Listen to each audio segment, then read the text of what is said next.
मंदरुळकोळेच्या युवा चित्रकाराने योगेजी पाटणकर साहेबांच्या वाढदिवसानिमित्त स्वतः पोर्ट्रेट स्केच तयार करून दिली अनोखी भेट। कुंभारगावचे सुपुत्र, जनसेवक, समाजसेवक, कणखर नेतृत्व, युवकांचे आयडॉल माननीय योगेजी पाटणकर साहेब यांचा वाढदिवस साध्या पद्धतीने साजरा करण्यात आला।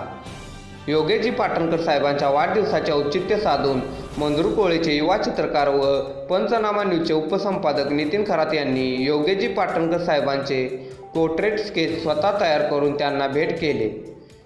भेट स्वीकारल्यानंतर पाटणकर साहेब स्केच बघून भारावून गेले व युवा चित्रकार नितीन खरात यांनी बनवलेल्या स्केचचे तोंड भरून कौतुक केले। यावेळी इलेक्ट्रॉनिक मीडियाचे जिल्हा अध्यक्ष विकासजी भोसले, वँग व्हॅली पत्रकार संघाचे अध्यक्ष संजय लोहार, अभिजित भंडारे, प्रयाग कांबळे, सचिन वाघमारे यांच्यासह पंचक्रोशीतील मान्यवर शुभेच्छा देण्यासाठी उपस्थित होते। पंचनामा न्यूजसाठी प्रतिनिधी सुनील देसाई।